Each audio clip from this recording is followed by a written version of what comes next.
বিশেষ বিজ্ঞপ্তি, আসল AKG doctor plus hand sanitizer কিনুন। অসাধু ব্যবসায়ীদের থেকে দূরে থাকুন। Doctor plus, 65/2 MB road, Kolkata 51।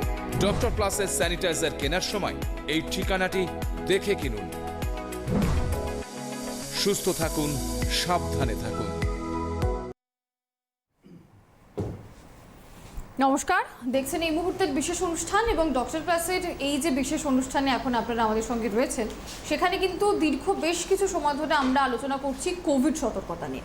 Covid সতর্কতা নিয়ে আলোচনা আমাদের থাকতেই হবে, যেহেতু এখনো পর্যন্ত আমরা অতিমারি মুক্ত নই, বরঞ্চ বলা চলে অতিমারি মুক্ত কবে হতে পারবো সে সম্বন্ধে এখনও বিশেষজ্ঞ এবং চিকিৎসকরা নিশ্চিত নন।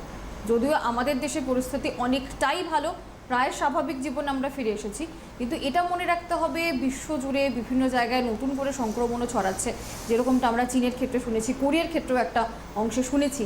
তাই যাতে আবারও কোনোভাবে জনজীবন বিপর্যস্ত না হয়ে পড়ে, স্বাভাবিক স্বাস্থ্য পরিষেবাটা আমরা যাতে অক্ষুণ্ণ রাখতে পারি, আবারও যেন সে একটা আতঙ্কের পরিবেশ না ফিরে আসে, তার জন্য কিন্তু প্রোটোকল মেনে চলতেই হবে। আর সেই প্রোটোকল এখনও পর্যন্ত যা যা গাইডলাইন রয়েছে আইসিএমআর এর পক্ষ থেকে, সেটা আমাদেরকে মেনে চলতে হবে। সে বিষয়ে আমরা সতর্ক থাকবো, ভ্যাকসিনেশনের নজর দিতেই হবে। আর বাকি থাকছে আপনাদের প্রশ্ন বা আপনাদের উৎকণ্ঠার জায়গা। আপনারা সরাসরি কিন্তু আমাদের এই করোনা সতর্কতার যে বিশেষ অনুষ্ঠান, সেখানে ফোন করতে পারেন, নিজেদের প্রশ্নগুলো নিয়ে আলোচনা করতে পারেন। আমরা স্টুডিওতে আমাদের সঙ্গে বিশেষজ্ঞ চিকিৎসক ডক্টর রাজদীপ সাহাকে পেয়েছি। ডাক্তারবাবু, অনেক স্বাগত জানাই। নমস্কার। ডাক্তারবাবু, সবার আগে তো আপনার কাছ থেকে জানতে চাইবো যে এখন ঠিক কী পরিস্থিতি রয়েছে, এই মুহূর্তে আমাদের কী করণীয়? না, এখন তো অনেকটাই করোনা যে কোভিড-19 ইনফেকশনটা অনেকটাই ভালো আছে, অনেকই কমেছে এবং এখন মানুষ অনেকটাই সচেতন। তার সঙ্গে সঙ্গে এখন কতদিন অনেক দিন ধরে দেখতে হচ্ছে গ্রাফটা কমে আসছে, কিন্তু একদিন দুদিন হয়তো বাড়তেই পারে সেটা। হ্যাঁ, ইন জেনারেল কিন্তু আমরা অনেকটাই এখন ভালো আছি, কারণ শুধুমাত্র আমরা শুধু প্রোটোকলটা মেনে চলছি না, তার সাথে সাথে ভ্যাকসিনেশনটাও দেওয়া হচ্ছে। আগে সেই 15 থেকে 18, এখন তো 12 থেকে 15 বছর বয়সে বাচ্চাদেরও শুরু হয়ে গেছে।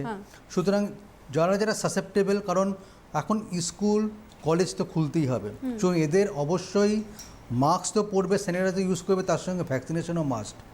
একজনের থেকে আরেকজনের ছড়ানো এভাবেই কমবে, কিন্তু আলটিমেটলি একদিন আসবে এই যে ভাইরাসটা, যেটা এখনও পর্যন্ত প্যান্ডেমিক হয়ে আছে, এটা আস্তে আস্তে নির্মূল হয়ে যাবে এই একমাত্র ভ্যাকসিনেশনের মাধ্যমেই, আর এই প্রোটোকলগুলি ঠিকঠাক করে মেনে চলবে। তাই জন্য আমরা এখনও বলছি, এখনও স্টিল নাও আন্ডার কন্ট্রোল আছে আমাদের এখানে ইন্ডিয়াতেও ঠিক আছে, কিন্তু বাইরের দেশগুলো তো চীন, যদি আমি কোরিয়া, যদি সাউথ কোরিয়া, কিছু কিছু জায়গায় খুব খারাপ অবস্থা। এখন তো আমাদের যে নতুন নতুন স্ট্রেনগুলি আসছে, ওমিক্রনের BA.2, এখন ওটা ওগুলি দেখাচ্ছে এখন প্রবলেম হচ্ছে ওটাতে। সুতরাং আমরা চাই না যে নতুন করে আবার এই ভাইরাসটা ফিরে আসুক, যেটা BA.2টা আবার আমাদের এখানে ইনফেকশনটা করুক, আরও যে বেড়ে যাক। সুতরাং আমাদের প্রোটোকল মেনে চলতে হবে, আর ভ্যাকসিনেশন যেটা চলছে অবশ্যই সেগুলো সবার সহযোগিতা একান্তই কাম্য। একদম। ভ্যাকসিনেশনের ক্ষেত্রে এই বিষয়টা যেটা ডাক্তারবাবু বললেন, আমরাও কিন্তু একইভাবে বলছি, 12 থেকে 18 যে গ্রুপটার ভ্যাকসিনেশন চলছে, বেশিরভাগ ক্ষেত্রে ফার্স্ট ডোজ হয়ে গিয়েছে এবং যে ভ্যাকসিন ওদেরকে দেওয়া হচ্ছে দ্বিতীয় ডোজটা কিন্তু 28 দিনের পরেই। তাই ভ্যাকসিনেশনের ডোজ একেবারে নির্দিষ্ট সময় আপনাদেরকে সম্পূর্ণ করে নিতে হবে। যাদের এখনও পর্যন্ত হয়নি, যদি এরকম কেউ থাকে যে পরিবারের সদস্য রয়েছে যার বয়স 12 থেকে 18-র মধ্যে, অথচ এখনও পর্যন্ত একটি ডোজও তার ভ্যাকসিনে নেওয়া হয়নি, যত দ্রুত সম্ভব তার ভ্যাকসিনেশনের জায়গাটাকে নিশ্চিত করে ফেলুন। বা যদি কোনো কারণে সেই ব্যক্তির কোভিড হয়ে গিয়ে থাকে, হয়তো কোভিড হয়েছে, সেক্ষেত্রে কোভিড মুক্তির পর নির্দিষ্ট যে সময়সীমা যার মধ্যে ভ্যাকসিনেশন নেওয়া যায় না, সেই সময়সীমার পরবর্তীতে কিভাবে ভ্যাকসিন নেওয়া সম্ভব সেটাও কিন্তু আপনারা যোগাযোগ করুন। অন্তত স্বাস্থ্য দপ্তরের প্রতিটি পোর্টাল থেকে শুরু করে ওয়েবসাইট, সমস্ত জায়গায় এই বিষয়ে আপনাদেরকে সহায়তা করা হচ্ছে। যে কোনো রকম অসুবিধা হলে সেখানে যোগাযোগ করবেন, অথবা আপনার নিকটবর্তী যে ডাক্তারবাবু রয়েছেন তার পরামর্শ নিন, তাদের কাছ থেকে পরামর্শ নিয়ে কিন্তু এগিয়ে চলতে হবে। আচ্ছা ডাক্তারবাবু, কোভিড যে সিচুয়েশন সেটা তো আপাতত স্বস্তির বেশ খানিকটা, আমরা অন্তত সেই সাংঘাতিকভাবে আতঙ্কিত হয়ে গ্রাফটা মাপছি না, কিন্তু তার সত্ত্বেও বসন্তেরও তো নানান অসুখ বিসুখ রয়েছে। তো এক্ষেত্রে কী ধরনের সম্ভাবনা এবং আমরা কী করে নিজেদেরকে সুরক্ষিত রাখবো? দেখুন, এখন যে সময়টা যাচ্ছে, শীতকাল জাস্ট পেরিয়ে আসলো, বসন্ত আসছে, সুতরাং নানা রকমের ইনফেকশন কিন্তু এই সময়টা খুব কমন। কিছুদিন আগে দোল গেল, ঠান্ডা লেগে আছে, কমন কোল্ড কাপ, তার সঙ্গে সঙ্গে কিছু কিছু ভাইরাস ইনফেকশন এই সময়টা খুব কমন হয়, যেমন হচ্ছে চিকেন পক্স, মিজেলস, এই সময়টাই হচ্ছে খুব কমন। তাছাড়া বাচ্চাদের এই সময়টা এই যে এত হোলি খেলেছে, দোল, রং, আবির খেলেছে, সেখান থেকে শ্বাসকষ্ট, হাঁপানি এগুলি তো খুব কমন হচ্ছে এখন। তো এইগুলির দিকে আমাদের নজর রাখতে হবে, শুধু কোভিড নয়, তার সাথে সাথে এই সমস্ত ইনফেকশনগুলোকেও কন্ট্রোল করতে হবে, ট্রিটমেন্ট করতে হবে। যদি কোনো এরকম সমস্যা নিয়ে আসে, অবশ্যই ডাক্তারের কাছে পরামর্শ নিতে হবে। আচ্ছা, একটু শিশুদের এক্ষেত্রে কতটা সাবধানে রাখতে হবে? শিশুদের মধ্যে কি ধরনের অসুখ বিসুখের প্রবণতা? দেখুন, শিশুরা বরাবরই হচ্ছে যে কোনো ইনফেকশনেই হাইলি প্রিডিসপোজ, কারণ তাদের এক নম্বর যে ইমিউন স্ট্যাটাসটা অতটা ভালো নয়, সবে তৈরি হচ্ছে। যেমন ভাবুন, যারা নিউ বর্ন বা একটু বাচ্চা, তারা খুবই শিশু, তাদের ক্ষেত্রে আমাদের যে দেহের রোগ প্রতিরোধ ক্ষমতা অনেকটাই কম। আর তার সঙ্গে সঙ্গে যদি তাদেরকে যদি ব্রেস্ট ফিডিং বা ল্যাক অফ ব্রেস্ট ফিডিং হয়, সেক্ষেত্রে আর ইনফেকশনটা বেড়ে যেতে পারে, বা নানাজনিত কারণে পুষ্টিগত সমস্যা, তারা কিন্তু খুব ইনফেক্টেড হয়ে যাচ্ছে। সুতরাং এই সমস্ত যদি বাচ্চাটা থাকে, তাদেরকে অ্যাডিকুয়েট নিউট্রিশন দিতে হবে। আর সমস্ত যদি ম্যাল নিউট্রিশন থাকে, তাদের শরীর খুব যদি পাতলা হয়, সেক্ষেত্রে কিন্তু ভালো রকমের খাবার দিতে হবে। কারণ এই সমস্ত বাচ্চাদেরই কিন্তু খুব কিছু কিছু রোগ আছে, যেমন ডায়রিয়া, তারপরে নিউমোনিয়া, শ্বাসকষ্ট, কাশি, এগুলি খুব কমন। তার সঙ্গে সঙ্গে বসন্তের রোগ এই সময়টা ঘরে ঘরে হচ্ছে। একদমই, ফলে অনেক বেশি সচেতন থাকতে হবে বাবা মায়েদেরকে। এবং যে কথাটা আমরা বারবার বলছি, ডাক্তারবাবুরা বিভিন্ন অনুষ্ঠানে বারবার বলছেন একেবারে শুরু থেকেই, যে যখনই বুঝতেন শরীরে সামান্যতম অসুবিধা হচ্ছে, তখনই কিন্তু চিকিৎসকের পরামর্শ নিন। কোনো মতেই বাড়িতে নয়, নিজেরা ওষুধের দোকানে গিয়ে ওভার দ্য কাউন্টার কোনো মেডিসিন নয়, চিকিৎসকের পরামর্শ এবং অতি অবশ্যই চিকিৎসকের পরামর্শই কিন্তু একমাত্র এগিয়ে যাওয়ার উপায়। নিজেদেরকে সুরক্ষিত রাখতে হবে, কারণ আমরা জানি না সত্যি কখন কোন ভাইরাসের কি মিউটেশন হচ্ছে এবং কিসে আমরা আক্রান্ত হচ্ছি, সেটা তো আমাদের কাছে পরিষ্কার নয়। একদম, কারণ এই বাচ্চাদের ক্ষেত্রে কিন্তু এই ওটিসি ড্রাগগুলো প্রয়োগ করা একদমই উচিত নয়। ডাক্তারের কাছে পরামর্শ নিয়েই আপনি সেই সঠিক ওষুধটা প্রয়োগ করতে হবে। কারণ প্রত্যেকটা ওষুধের কিছু না কিছু একটা অ্যাডভার্স বা সাইড এফেক্ট থাকে, সেগুলি কিন্তু শিশুদের ক্ষেত্রে অনেক প্রবল হতে পারে। তাই জন্যে ডাক্তারের পরামর্শ নিয়ে ওষুধটা খেতে হবে। আর যদি এরকম এই সময়টা সর্দি কাশি লেগেই থাকবে, তার সঙ্গে সঙ্গে গায়ে যদি র্যাশ বেরোয়, অবশ্যই ডাক্তারের কাছে পরামর্শ নিয়ে আপনারা ট্রিটমেন্ট করাবেন। একদম, এবং নিজেরা কখনোই নিজেরা ডাক্তারই তো নয়, বা নিজেরা জাজ করবেন না যে এটা হয়েছে বা এটা হয়নি, পরামর্শ নিন। আর যারা অনেক দিন ধরে নানান ধরনের ক্রনিক অসুখে ভুগছেন, তারা তো অবশ্যই রেগুলার যে ইন্টারভেলে চেক আপের জন্য আপনারা যান ডাক্তারবাবুদের কাছ থেকে, সেটা করিয়ে নিতে হবে। এক্ষেত্রেও কিন্তু মানে কোনো রকমভাবেই ফেলে রাখার বা নেগলেক্ট করার কোনো জায়গা নেই, এটা আপনাদেরকে মাথায় রাখতেই হবে। আর যদি মনে করেন যে হ্যাঁ, এই সময় কোভিড নিয়ে আপনাদের কতটা চিন্তিত হওয়ার বিষয়, সেখানে কিভাবে নিজেদেরকে সুরক্ষিত রাখবেন, তাহলে ওই একই কথা, স্বাস্থ্যসম্মত যে প্রোটোকল সেটা আমাদেরকে মানতে হবে, আর ভ্যাকসিনেশনের জায়গাটা কিন্তু নিশ্চিত করতেই হবে। যদি আপনাদের এই বিষয়ে কোনো প্রশ্ন থাকে, আপনারা সরাসরি সেই প্রশ্নগুলো করতে পারেন। যেমন ডাক্তারবাবু, আপনি বাচ্চাদের কথা বলছিলেন যে বসন্তের নানান অসুখ বিসুখ বাচ্চাদের হয়, বড়দেরও এই সময়টাতে হয়, পক্স থাকে, তার মধ্যে মিজলস থাকে, এই ধরনের অসুখ বিসুখ ছাড়াও সর্দি কাশি এটা তো লেগেই রয়েছে, জ্বরও হচ্ছে, এবং একটা জ্বরের প্রকোপ কিন্তু এই সময়, পাশাপাশি আবার কিন্তু একটা ম্যালেরিয়া এবং ডেঙ্গুর আতঙ্ক, সেটা কিন্তু যত গরম বাড়বে বাড়তেও থাকবে আবার। হ্যাঁ, অবশ্যই। এই যে আপনি বলেন ম্যালেরিয়া, ডেঙ্গু বা যে কোনো ইনফেকশনগুলিও শুধুমাত্র বাচ্চাদের নয়, বড়দেরও হতে পারে। আপনাদের যদি কোনো পেশেন্টের এরকম হাঁপানির রোগ থাকে, সেক্ষেত্রে শ্বাসকষ্ট বা ধুলোবালির থেকে অ্যালার্জি এগুলি থাকতেই পারে। আর এই যে ম্যালেরিয়া, ডেঙ্গু, আগে আমরা বলতাম সাধারণত ওই জুলাই মাস থেকে পরবর্তী মার্চ পর্যন্ত এরকম সময় হতেই থাকে, কিন্তু এখন স্পোরেডিক কেস পাওয়া যাচ্ছে, ডেঙ্গু হচ্ছে, ম্যালেরিয়াও হচ্ছে, জ্বর, ওষুধ খেয়ে কমছে না, টেস্টিং করা গেল, তারপর দেখা গেল যে না, এটা কোভিডও নয়, একটা ডেঙ্গু হয়ে বসে রয়েছে। তার সঙ্গে সঙ্গে ম্যালেরিয়া বা খুব কমন যেটা জলবাহিত বা খাবার থেকে আসে, সেটা হচ্ছে টাইফয়েড, এন্টেরিক ফিভার, এই সময়টাও ইনফেকশন হতে পারে। সুতরাং তাই জন্য শুধুমাত্র যে আমি হাতটা ধোবো কোভিড-19 জন্য না, আমার ইন জেনারেল সবকটা ইনফেকশন আমি যদি হাতটা ঠিকঠাক করে ধুই, অনেক ইনফেকশন থেকে আমরা রক্ষা পাবো। এক নম্বর যেটা বলে দিলাম, টাইফয়েড, কোভিড-19, এমনকি দেখা গেছে বাচ্চাদের যদি ডায়রিয়া হয়, অবশ্যই আমরা বলি সবসময় হাতটা ধোয়ার আগে বা স্টুল পাস করার পরে ভালো করে হাতটা ভালো করে পরিষ্কার করতে হবে, বা খাওয়া দাওয়ার আগে। এই সমস্তগুলি ঠিকঠাক করে করলে তাহলে কিন্তু অনেক জীবনও আমরা কিন্তু অ্যাভয়েড করতে পারবো। একদম, মানে স্বাস্থ্যবিধি মেনে চলা, নিজেদেরকে পরিচ্ছন্ন রাখা, সুরক্ষিত রাখার কোনো বিকল্প নেই। আর সেটা কিন্তু আমাদের নিজেদেরকে ভালো রাখার তাগিদেই, বিশেষত যাদের বাড়িতে ছোট শিশুরা রয়েছে বা যাদের বাড়িতে বয়স্ক মানুষজন রয়েছেন, যাদের আক্রান্ত হওয়ার সম্ভাবনা অত্যন্ত প্রবল, তাদেরকে তো আরও অনেক বেশি মাত্রায় সতর্ক থাকতেই হয়। আর বাড়িতে তো আমরা কেউই বসে থাকতে পারছি না, আমাদেরকে বাইরে বেরোতে হচ্ছে, স্কুল কলেজও খুলছে, সেটা খুবই প্রয়োজন। স্কুল কলেজ খুলবে, বাচ্চারা পড়াশোনা করবে, সেটা যেমন প্রয়োজন, তেমনই তাদেরকে সুরক্ষিত রাখতে হবে, এটাও প্রয়োজন। তাই ভ্যাকসিনেশনের জায়গাটা নিশ্চিত করে নিতে হবে, যেহেতু 12 থেকে 18 এই বয়সক্রমের মধ্যে শুরু হয়ে গিয়েছে। 12 বছরের নিচে যারা হয়তো ধীরে ধীরে সেখান পর্যন্ত পৌঁছাবে, কিন্তু তার আগে আমাদেরকে নিজেদেরকে সতর্ক থাকতে হবে। সতর্ক থাকাটাই হচ্ছে একমাত্র উপায়, যার কোনো বিকল্প নেই। আর এই সময়ের যে অসুখ বিসুখ নিয়ে ডাক্তারবাবু আপনি কথা বলছেন, তার পাশাপাশি সারা বছরের যে সমস্যাগুলো সেগুলো তো থাকেই। এবং ওমিক্রনের ক্ষেত্রে আমরা যেটা দেখেছি যে যাদের ক্ষেত্রে ডেল্টা ক্রন যেটাকে আমরা বলছিলাম যে ডেল্টাটা তাদের ছিল, তার পরবর্তী সময় হয়তো ওমিক্রনের কোনো সিমটম পাওয়া গিয়েছে, তো সেক্ষেত্রে দেখা গেছে যারা সার্ভাইভ করছেন তাদেরও কিন্তু বেশ কিছু এফেক্ট থেকে যাচ্ছে, এবং সেটা কোভিডের মতোই। এবং তাদের তো আলাদা করে আবার একটু তাদের দেখভালের প্রয়োজনও পড়ে। হ্যাঁ, যাদের বয়স খুব বেশি, হয়তো রোগীর রোগ প্রতিরোধ ক্ষমতা একটু কম, তাদের ক্ষেত্রে কিন্তু এই সমস্ত প্রলং কোভিড বা লং কোভিডের অনেক সিমটমস যেগুলি তখন হয়েছিল, কাশি, উইকনেস, এগুলো কিন্তু এখনও পর্যন্ত অনেক পেশেন্টদের কাছে হয়ে আছে। এখনও পর্যন্ত হালকা খুসখুসে কাশি থাকছে, একটু তাদের ক্ষেত্রে ওই একটু ইনহেলার লাগে, একটু ওষুধ লাগে, তারা কিন্তু ঠিকঠাক হয়ে যাচ্ছে। তাও প্রলং স্ট্যান্ডিং 2 থেকে 3 মাস পর্যন্ত লাগছে ওষুধগুলি এখন আস্তে আস্তে করে খাওয়ার পরে কিন্তু তাদের ফুসফুসটা হয়। কারণ আমরা দেখতে পেয়েছি ওমিক্রনটা অতটা আমাদের ফুসফুসে সংক্রমণ করেনি যেটা ডেল্টা করেছিল। ডেল্টার ক্ষেত্রে খুব ওই সময়টা ফুসফুসে মারাত্মক হয়েছিল। তখন যারা এখনও যারা ডেল্টায় সংক্রমণ হচ্ছে, এবং ওমিক্রনই বেশি, ডেল্টায় যারা সংক্রমণ তাদের ক্ষেত্রে কিন্তু এখনও ওই ফুসফুসের সমস্যাটা থেকে যাচ্ছে। সেখান থেকে কিন্তু ওই ফুসফুসে কাশি রয়ে যাচ্ছে। তারপর যদি আমরা যদি সিটি স্ক্যান করি, দেখা যাচ্ছে যে ফুসফুসের কিছুটা পার্ট হয়তো এফেক্টেড হয়েছে, সেটা এটা রিকভার করতে টাইম লাগছে। আবার অনেকের ক্ষেত্রে কিন্তু আবার এফেক্টটা হয়েছে কিডনিতে, তাদেরও সময় হচ্ছে, তাদের অসুবিধা চলছে। হ্যাঁ, যাদের কোমরবিডিটি কন্ডিশন থাকে, যেমন সুগার, প্রেশার, কিডনির রোগ বা হাঁপানি, শ্বাসকষ্ট, তাদের ক্ষেত্রে একটু এই সমস্যাগুলি প্রবল হয়ে গেছিলো এক সময়। একদম, এবং প্রবল সমস্যাগুলি হওয়ার পরবর্তীতে তারা এখনও হয়তো বিশেষজ্ঞ চিকিৎসকের পরামর্শে রয়েছেন, এবং আপনারা মাঝে মধ্যেই জানতে চান যে কতদিনে আমরা পুরোপুরি সুস্থ হব, আদপেও সেটা হতে পারবো কিনা, কি থাকবে আমাদের ওষুধপত্রের ব্যবহার, বা কি থাকবে আমাদের দৈনন্দিন জীবনযাপন। তো আমরা একটাই বিষয় বলি যে আপনারা অভিজ্ঞ ডাক্তারবাবুদের সঙ্গে পরামর্শ করবেন, বা যাকে দেখাচ্ছেন, যিনি দেখছিলেন, তার সঙ্গে পরামর্শ করবেন, যাতে কোনো সমস্যা না হয়। আর যদি মনে করছেন যে না, আমার একটা পুরোপুরি রুটিন চেকআপের প্রয়োজন রয়েছে, আমার এই জায়গাটা হয়তো আমার সমস্যা হতে পারে, তারা তো করবেনই। কারণ এটাকেও আপনারা ডাক্তারবাবু সবসময় তো বলেন যে প্রত্যেক মানুষ হয়তো আপাতভাবে আমার মনে হচ্ছে আমি সুস্থ, কিন্তু আমাদেরও একটা রেগুলার চেকআপের মধ্যে থাকা উচিত। না, রেগুলার চেকআপ তো মাস্ট, কারণ এমন অনেক পেশেন্টদের দেখতে পাওয়া গেছে তাদের ইনসিডেন্টালি প্রেশার অনেক বেশি আছে।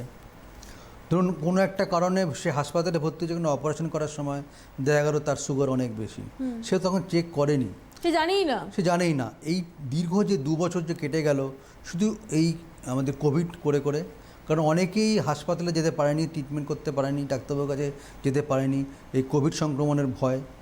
তাদের ক্ষেত্রে তাদের বলা হচ্ছে যে এই সময়টা কিন্তু অবশ্যই তারা যেন ডাক্তারবাবুর কাছে গিয়ে রুটিন পরামর্শ নেন, রুটিন যে ইনভেস্টিগেশন বা টেস্ট সেগুলি করে ডাক্তারবাবুর পরামর্শ নিয়ে ওষুধগুলি খাবেন। কারণ প্রেশার, সুগার সবসময় ভ্যারিয়েবল। আজকে হয়তো আমি ভালো আছি, 3 দিন পরে আবার সেটা বেড়ে যেতে পারে, কমে যেতে পারে, যদি ঠিকঠাক করে ওষুধ না খাই। আর যদি ইনঅ্যাডিকুয়েট খাই ওষুধ, তখন কম ওষুধ খাচ্ছি, হয়তো ডাক্তারবাবু 2-3টে ওষুধ দিয়েছে, আমি একটা ওষুধ খাচ্ছি, সেক্ষেত্রেও কিন্তু প্রেশারটা বেড়ে যেতে পারে, সুগার বেড়ে যেতে পারে। সুতরাং ডাক্তারবাবুর পরামর্শ নিয়ে ওষুধটা ঠিকঠাক করে খেতে হবে, তাহলেই এই সমস্ত কোমরবিড যে কন্ডিশনগুলি আছে সেগুলি ভালো থাকবে। আর যদি অন্য কোনো ভাইরাস ইনফেকশন, যদি নতুন কোনো প্রজাতিও আসে ইন ফিউচার, কারণ এখনও WHO বলেছে কিন্তু ইন ফিউচার হয়তো আসতেও পারে, সুতরাং আমরা এটাকে কিন্তু অ্যাভয়েড করতে পারবো তার সঙ্গে কোভিড-19 ভ্যাকসিনটা ঠিকঠাক করে নিলে। আর ঠিকঠাক করে আমরা কোমরবিড কন্ডিশনে যদি ওষুধগুলি ঠিকঠাক করে খাই বা ইঞ্জেকশন নেই, সেগুলো ঠিকঠাক করে নিতে হবে, তাহলেই কিন্তু আমরা এই ভাইরাসটাকে জয় করতে পারবো। যেমন একটা বিষয় আছে ডাক্তারবাবু, যেমনটা আপনি বলছিলেন যে অনেক ক্ষেত্রে দেখা যায় ডাক্তারবাবু হয়তো 3টে ওষুধ দিয়েছেন, তিনি নিজে একটা ওষুধ খাচ্ছেন, 2টো নিচ্ছেন না। আবার এটাও দেখা যায় বহু বছর আগে ডাক্তারবাবু যে প্রেসক্রিপশন করেছিলেন সেই ডোজটাই এখনো চলছে। হ্যাঁ, সেটা আমরা দেখেছি যে সে 3 বছর আগে কোনো ডাক্তারবাবুকে দেখেছিলেন, মাঝখানে কোনো আর পরামর্শ নেওয়া তারপরে হয়নি, চেক আপ হয়নি না। সেক্ষেত্রে আমরা বলি অবশ্যই যে দেখে আবার ঠিকঠাক করে আবার সে পুরোনো কিছু টেস্টগুলো, ইনভেস্টিগেশনগুলি করতে বলি। করার পরে দেখি যে কোনো প্যারামিটার কিছু গন্ডগোল হয়েছে নাকি, sugar, pressure, uric acid, thyroid সবই টেস্ট করে যাদের যা সমস্যা ছিল, যদি দেখতে পাই যে কিছু গন্ডগোল হয়েছে, একটু ডোজ ঠিকঠাক করতে হয়। আর তার সঙ্গে সঙ্গে ইন জেনারেল তাদেরকে বলা হয় ওয়েলনেসের জন্যে আপনার যে সমস্ত ওষুধগুলি যা চলছে সেগুলো ঠিকঠাক করে খাওয়াবার জন্যে, আর হচ্ছে কোভিড প্রোটোকলটাকে ঠিকঠাক করে মেনে চলতে। একদমই, মানে যে ওষুধপত্রগুলো নিয়মিত আপনারা নিচ্ছেন সেই ওষুধপত্রগুলো সঠিকভাবে নিতে হবে। যদি ডাক্তারবাবুদের পরামর্শ সাম্প্রতিক অতীতে না নিয়ে থাকেন, হয়তো অনেক বছর হয়ে গেছে, সেই 2 বছর বা 3 বছর আগে ডাক্তার দেখিয়েছিলেন, তিনি যে ওষুধপত্র বলেছিলেন সেগুলো এখনও পর্যন্ত চলছে, অবিলম্বে তার সঙ্গে একবার যোগাযোগ করে নিন। কারণ যাদের নানান ধরনের ক্রনিক সমস্যা থাকে, হয়তো হাইপার টেনশন রয়েছে বা সুগার রয়েছে বা ইউরিক অ্যাসিডের সমস্যা রয়েছে, কোলেস্ট্রল রয়েছে, থাইরয়েড রয়েছে, একটা নির্দিষ্ট ওষুধ আপনি খান, তো সেই ওষুধের মাত্রাটা ঠিক রয়েছে কিনা, যে ওষুধটা আপনি খাচ্ছেন তাতে আপনার শরীরে ওই অসুখটি নিয়ন্ত্রণে আছে কিনা, এটা কিন্তু জেনে নেওয়া খুব দরকার। তাই রেগুলার চেক আপ এবং প্যারামিটার্সগুলোকে চেক করা, সেগুলোকে ডাক্তারবাবুকে দেখানো, সেই অনুযায়ী ওষুধ স্থির করে পরবর্তী চিকিৎসা, এটা যতক্ষণ না পর্যন্ত করতে পারছি আমরা কিন্তু নিজেদেরকে সাহায্য করছি না, এই জায়গাটা আমাদেরকে নিশ্চিত করতে হবে। আর যারা 60 বছরের ঊর্ধ্বে ডাবল ভ্যাকসিনেটেড অলরেডি এবং দ্বিতীয় ভ্যাকসিনের পরও 9 মাস পেরিয়ে গিয়েছে, তারা কিন্তু বুস্টার ডোজের জন্য এলিজিবল, সেটা বলে দিয়েছে স্বাস্থ্য মন্ত্রকের পক্ষ থেকে। আপনারা কিন্তু একটু খোঁজ নিয়ে নিন আপনাদের নিকটবর্তী স্বাস্থ্যকেন্দ্রে গিয়ে যে কীভাবে বুস্টার ডোজ আপনারা পেতে পারেন।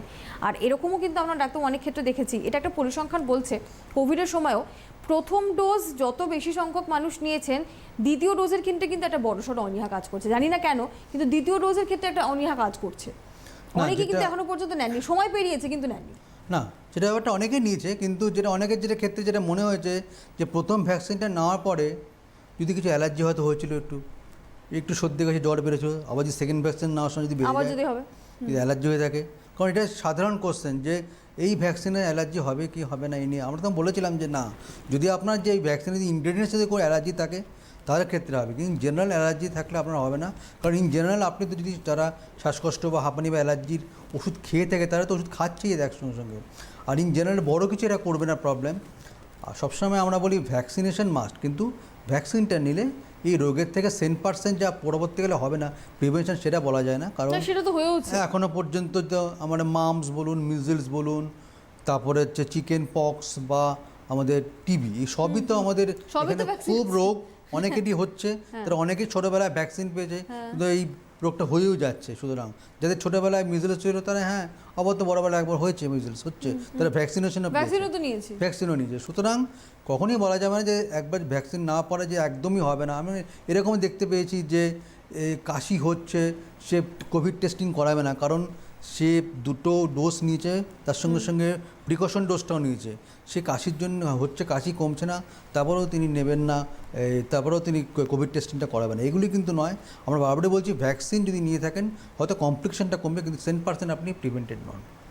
একদমই, কারণ ভ্যাকসিন নিয়েছি মানে বারবার বলা হয়েছিল যে ভাইরাস যদি আক্রমণ করেও তার প্রকোপটা কম হবে, প্রকোপটা প্রাণঘাতী হবে না, সাংঘাতিকভাবে আক্রান্ত আমরা হয়ে পড়বো না, এই জায়গা থেকে সুরক্ষিত থাকা। এবং অনেকাংশে অনেক ক্ষেত্রেই যেটা ঘটবে সেটা হচ্ছে ভ্যাকসিনেশনের পর তাদের হয়তো সত্যি সেই অসুখটা আর হলো না বা আক্রমণটা তাদেরকে করলো না, এই কারণেই আমাদেরকে নিশ্চিত হতে হবে। কিন্তু তার মানে এমনটা না যে আমি ডাবল ভ্যাকসিনেটেড এবং তারপরে আমি প্রিকশন ডোজটাও নিয়েছি, অথচ আমার কাশি হচ্ছে, কাশিটা কমছে না এবং আমি কিছুতেই পরীক্ষা করাবো না, কারণ আমি নিশ্চিত আমার কোভিড হতে পারে না, এমনটা কখনোই না। বরঞ্চ এখন তো ডাক্তারবাবু আপনারা বারবার বলছেন যে জ্বর সর্দি কাশি হলেই ধরে নিতে হবে কোভিড, যতক্ষণ না নেগেটিভ প্রমাণিত হচ্ছে। হ্যাঁ, ইন জেনারেল এখনও পর্যন্ত, কারণ যখন ডেল্টা ছিল তখন অনেক সিমটমস ছিল তাদের, একদম যেটা বোঝা যাচ্ছিল যেটা কোভিডের মতো, কিন্তু এখন অমিক্রনের নর্মাল পেশেন্ট, খুসখুসে কাশি, হালকা জ্বর 99-100, দেখা গেল কোভিড পজিটিভ হয়ে গেছে। এখনও কিন্তু পজিটিভ হয়েও যাচ্ছে, কিন্তু আগের থেকে অনেকটা কমেছে। তাই যতক্ষণ না পর্যন্ত প্যান্ডেমিক ফ্রি বলা হয় ততক্ষণ পর্যন্ত যদি সর্দি কাশি জ্বর এরকম হয়ে থাকে, কমছে না নর্মাল ওষুধে, অবশ্যই টেস্টিংটা করে নিতে হবে। টেস্টিংটা করে নিয়ে অ্যাডিকুয়েট ট্রিটমেন্ট দিতে হবে পেশেন্টকে।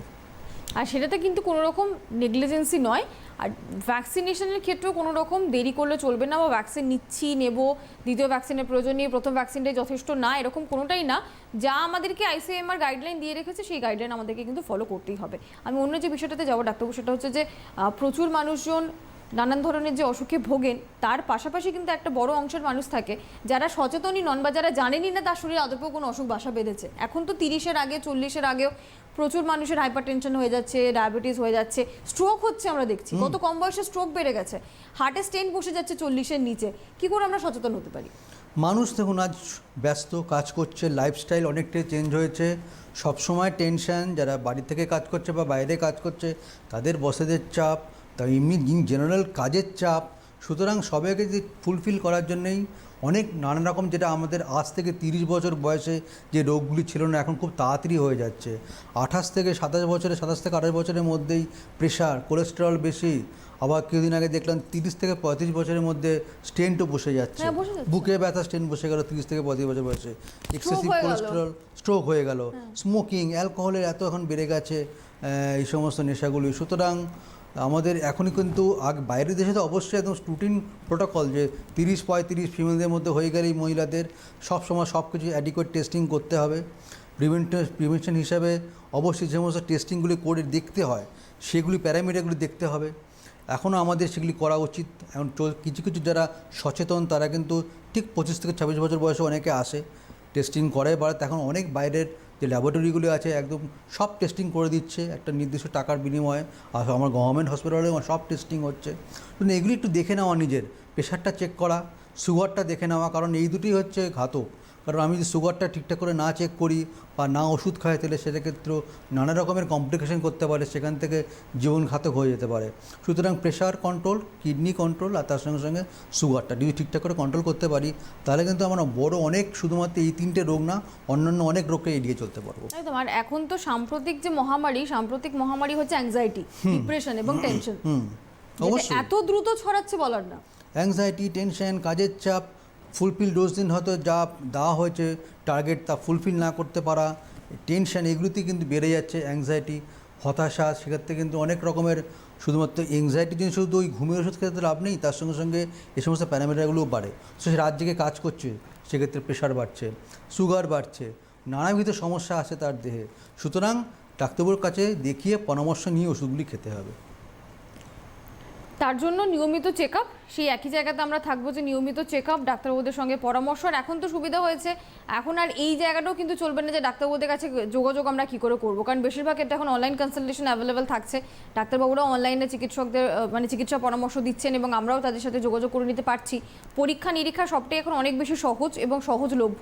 ফলে যদি নিজেরা তার সুযোগটা নিতে না পারি, সেই ব্যর্থতার দায় একমাত্র নিজেদেরকে নিতে হবে। আমরা নিশ্চয়ই জানবো যে আপনারা সচেতন এবং সচেতনভাবেই সঠিক স্বাস্থ্যবিধি মেনে চলবেন আর সঠিক সময় সঠিক পরামর্শগুলোকে নেবেন। যেমন আমরা যেরকম এই ক্ষেত্রে খুব একটা সচেতন নই ডাক্তারবাবু এখনও রেগুলার চেক আপের ক্ষেত্রে, পাশাপাশি আরও একটা বিষয় হচ্ছে, সেটা হচ্ছে যে দেখা গেল কোনো একটা কিছু সমস্যা হচ্ছেও, আমরা কিন্তু প্রথম দিকে অতটা গুরুত্ব দিই না বলে কিন্তু সেটা পরবর্তীতেও বাড়তে থাকে। যেমন প্যানিক অ্যাটাক বা অ্যাংজাইটি অ্যাটাক অনেকেরই হয়, প্রথম একবার দুবারে তারা সেটাতে সচেতন হন না, যখন সচেতন হন ততক্ষণে দেখা যাচ্ছে যে একটা বড় আকার ধারণ করছে সেই অসুখটা। হ্যাঁ, অবশ্যই তো, যে এই রোগটাকে পুষে রাখা আর কিছুই নয়। যদি এরকম হয়, যদি কোনো প্রিডিসপোজিং ফ্যাক্টর থাকে যে আমি কেন হতাশা, কেন আমার ডিপ্রেশন হচ্ছে, কেন অ্যাংজাইটি হচ্ছে, সেই কারণটা কিন্তু ডাক্তারবাবুকে বলতে হবে, নিজের মনে না লুকিয়ে রেখে। সেটা বললেই কিন্তু বেরিয়ে আসবে। শুধুমাত্র ট্রিটমেন্ট করছি না অ্যাংজাইটির, তার সঙ্গে সঙ্গে আমি কারণটা জানতে পেরেছি, কারণটারও আমার ট্রিটমেন্ট হচ্ছে। এগুলি করা যায়। অবশ্যই সবারই থাকবে এই অ্যাংজাইটি, ডিপ্রেশন, যেটা আমরা আজ থেকে 2 বছরের মধ্যে 19 সাল থেকে 21 সাল 22 সাল পর্যন্ত দেখেছি প্রচুর বেড়ে গেছে। কোভিডের পরে লকডাউন বা এমনিতেও আমার এই সময় কোভিড সংক্রান্ত অনেক রকম নানাবিধ সমস্যাতে অ্যাংজাইটি বেড়ে গেছে। সুতরাং সেই অ্যাংজাইটি রিকভার করতে আরও টাইম লাগবে। সুতরাং এইগুলি কিন্তু সমস্যাগুলি থাকবেই, ডাক্তারবাবুর কাছে সেটাকে বলতে হবে, তারপরে তার ট্রিটমেন্ট নিতে হবে। অবশ্যই প্রত্যেকটা পেশেন্ট যেমনভাবে ভালো হয়ে আছে, এটা মানসিক যে রোগ বলে যে ভালো হবে না তার কোনো মানে নেই। ইন ফিউচার অবশ্যই সবকর যারা পেশেন্ট, যারা হতাশায় ভুগছে, অ্যাংজাইটি, চিন্তা ভাবনা, ডিপ্রেশন, সবাই কিন্তু যদি ঠিকঠাক করে ওষুধ খায়, কাউন্সেলিং করায়, তাহলে কিন্তু ট্রিটমেন্টটা ঠিকঠাক করেই হবে। প্রত্যেকটা লোক বা প্রত্যেক জনসাধারণ ভালো হয়ে যাবে এই রোগ থেকে। কে রয়েছেন আমাদের সঙ্গে? হ্যালো। হ্যাঁ বলুন, নমস্কার। আমি ডাক্তারবাবুর কাছে জানতে চাই, 12 থেকে 14 বছরের যে টিকা দেওয়া হচ্ছে না, এটা বাচ্চাদের নেওয়াবো কিনা? হ্যাঁ, আপনি যদি এর সম্বন্ধে একটু বলেন, কারণ এর আফটার এফেক্ট বা কিছু এখনো পর্যন্ত বুঝিয়ে উঠতে পারিনি। তুমি যদি একটু বুঝিয়ে বলে না। আচ্ছা, ঠিক আছে। বেশ, ঠিক আছে। যেটা দেওয়া হচ্ছে সেটা কর্বিভ্যাক্স বলে যে ভ্যাকসিনটা দেওয়া হচ্ছে, সেটা কিন্তু সেফ ভ্যাকসিন। এটাকে অ্যাপ্রুভ করেছে ডিসিজিআই, আর এটা অ্যাপ্রুভ করার পরেও কিন্তু দেওয়া হচ্ছে সেটা। এখন ব্যাপারটা হচ্ছে এটা সাব ইউনিট ভ্যাকসিন একটা, অবশ্যই বডিতে গিয়ে অ্যাডিকুয়েট আমাদের বডিতে ইমিউন রেসপন্স তৈরি করবে এই ভাইরাসের এগেনস্টে। আর যখন এটা স্বীকৃতি দিয়েছে সংস্থা, অবশ্যই সেটা ভালো, 1 নম্বর। আর 2 নম্বর হচ্ছে, কারণ এই বয়সটাই বাচ্চারা যারা আছে তারা স্কুলে যাচ্ছে, বাইরে টিউশনে যাচ্ছে, সুতরাং একে অপরের যারা সংস্পর্শে আসলে ইনফেকশনটা হওয়ার খুব চান্স বেড়ে যাচ্ছে একজনের থেকে আরেকজনের। অবশ্যই আমরা বলবো, আমরা কিন্তু আগেও দেখেছি যখন বাজারে প্রথমে কোভিশিল্ড, কোভ্যাক্সিন এসেছিলো, তদরিক সেক্ষেত্রে আমরা বলা হয়েছে যে অনেকেই বলেছে ভ্যাকসিনটা নেবো কি নেবো না, কিন্তু এই কোভিশিল্ড, কোভ্যাক্সিন যতই আমাদের এই ভাইরাসটা মিউটেশন হোক না কেন, এদের কিন্তু স্টিল কিন্তু এখনও এফেক্টিভ এই দুটি ভ্যাকসিন। এরপরে তো আরও অনেক ভ্যাকসিন এসছে, এই ভ্যাকসিনটাও যেটা ইউজ করা হচ্ছে বাচ্চাদের, সেটাও সেম এফিকেসি, খুব ভালো। অবশ্যই যেটা বলা হয়েছে যে একটা নিলে এর সেকেন্ড ডোজটা হচ্ছে 28 দিন পরে, অবশ্যই নিয়ে নেবেন। আর প্রত্যেকটা বাচ্চাই নিয়ে নেওয়া উচিত। এখন যারা বাইরে যাচ্ছে, স্কুলে যাচ্ছে, বাড়িতে এমনিতেও গ্যাদারিং হচ্ছে বাইরে যখন বাড়িতে, তাদের ক্ষেত্রে অবশ্যই নিয়ে নেওয়া উচিত। এটা কোনো ইন ফিউচার কোনো প্রবলেম করবে না। একদমই, কারণ ছোটদের ক্ষেত্রে সেটা 12 থেকে 14 শুধু নয়, তার আগে যখন 15 থেকে 18 শুরু হলো সেখানেও একই বিষয় ছিল। আপাতত 12 থেকে 18 পর্যন্ত যাদের ভ্যাকসিনেশন চলছে তাদের কিন্তু প্রথম ডোজের ঠিক 28 দিন পরেই দ্বিতীয় ডোজের বিষয়টা। তবে অনেকের যেটা হয়েছে যে প্রথম ডোজ নেওয়ার পরে কোভিড হয়ে গিয়েছে, এবং সেখানে যেটা বারবার বলা হয়েছিল আইসিএম এর যে গাইডলাইন, যে কোভিড মুক্ত আপনি হয়েছেন, কোভিড মুক্ত হওয়ার সম্ভবত 90 দিন পর দ্বিতীয় ভ্যাকসিনের জায়গাটা। হ্যাঁ, 90 ডেজ, 3 মাস, 3 মাস পর, 3 মাস পরে করা উচিত। আর যেটা আমরা তখন আমরা বলেছিলাম যে একবার না পরে যে হয়ে গেল একটা কোভিড ভ্যাকসিন, কোভিড ভ্যাকসিন নেওয়া পরে কারণ হয়তো কোভিড-19 ইনফেকশন হয়ে গেল, হ্যাঁ। এটা মানে এটা বুঝতে হবে যে ওটা ভ্যাকসিনের জন্য হয়নি, তার হয়তো সে এমন কোনো লোকের সংস্পর্শে এসেছিল, তার কোভিড-19 ছিল, তার থেকে হয়েছে।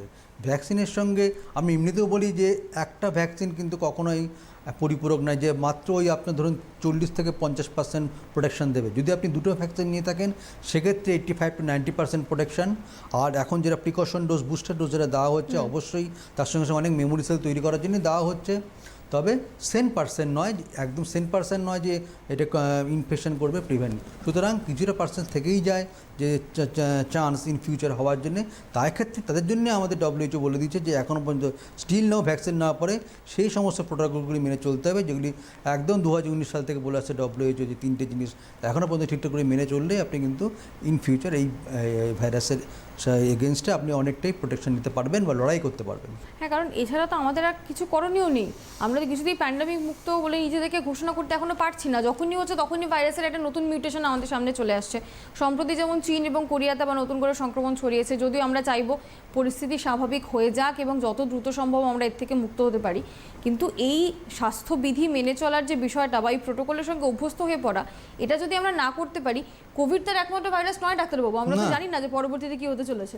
সেটাই তো, আর শুধু কোভিড-19 করলে চলবে না, অনেক ভাইরাস আছে, অনেক প্রথম আসেনি, কোভিড-19 অনেক পুরনো রোগ অনেকবার এসেছিল। হয়তো আমাদের এই ইন্ডিয়া প্রত্যেকটা ঘরে ঘরে সেটা ঢোকেনি, কিন্তু মিডিল ইস্টে হয়েছিল, হ্যাঁ আগেও হয়েছে, আমাদের ফ্লু তো অনেক হয়েছে। আর এই যে সমস্যাগুলি হয় সর্দি কাশি, অন্যান্য কারণও হতে পারে। তাই জন্য বলা হয় যে জ্বর এমনি যেটা জাস্ট একটা ভাইরাস, তার এফেক্টেড হচ্ছে। কিন্তু এখন যেটা চলছে ওমিক্রন, তার অনেকটাই প্রকোপটা কম, কমপ্লিকেশন অনেকটাই কম, প্রত্যেকটা পেশেন্ট যাদের হচ্ছে ভালোও হয়ে যাচ্ছে, হসপিটালাইজেশন রেটটাও অনেক কম। আনটি যদি কোমরবিড কন্ডিশন না থাকে, একদম ইমিউন সিস্টেম যদি খারাপ না হয়। সুতরাং আমাদের কাজ হচ্ছে একটাই, আমরা সচেতন হব, আমরা বাইরে এখনও পর্যন্ত স্টিল নাও মাস্ক পরবো, হাত স্যানিটাইজার ধোবো, তার সঙ্গে সঙ্গে সোশ্যাল গ্যাদারিংটাকে একটু অ্যাভয়েড করব। আর ভ্যাকসিন নিতে হবে, ভ্যাকসিনটা নিতেই হবে, কারণ ভ্যাকসিনটাই একমাত্র পথ যেটা কিন্তু ইন ফিউচার আমাদের দেখাচ্ছে যে কোভিড মুক্ত হওয়ার জন্য। সুতরাং একদিন না একদিন আমরা আশা করবই WHO এখানে গ্লোবালি প্যান্ডেমিক ফ্রি বলবে, যেটা আমরা আগে অনেক ইনফেকশান ছিল, যে পোলিও ছিল, গিনি ওয়ার্ম ইনফেকশান ছিল, অনেক ইনফেকশন আমরা এলিমিনেট করতে পারি, প্লেগ ছিল, অনেক ক্ষেত্রে হচ্ছে হয়তো মাঝে মাঝে আসে এই সমস্ত, কিন্তু আমরা একসময় তো এগুলি WHO একদম এলিমিনেট করে দিয়েছে, বলেছিল যে নেই আর আমাদের ইন্ডিয়াতে। সুতরাং এইটাও আমরা চাইছি যে আমাদের যেন ইন্ডিয়া থেকে বলে দাও, শুধুমাত্র এই রাজ্য নয়, ইন্ডিয়া থেকেও বলতে হবে যে একদম ফ্রি আমাদের এই কোভিড-19 ইন ফিউচার হবে।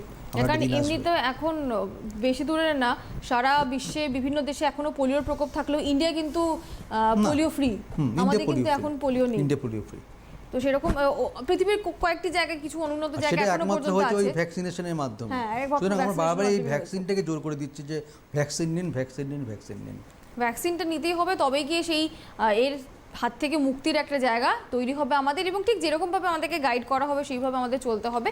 পাশাপাশি নিজেদের যত্ন, শরীরের যত্ন এবং মনেরও যত্ন, কারণ যেরকম আমরা অ্যাংজাইটি, স্ট্রেস বা টেনশনের কথা বলছি, প্রচুর মানুষ রয়েছেন যারা কিন্তু এই কোভিড পিরিয়ডে মানসিকভাবে অনেকটা ভেঙে পড়েছেন, মানসিক অবসাদ, এবং সেই ইন্ডেক্সও বলছে যে অনেকটা পিছিয়ে পড়েছি আমরা গত 2 বছরে।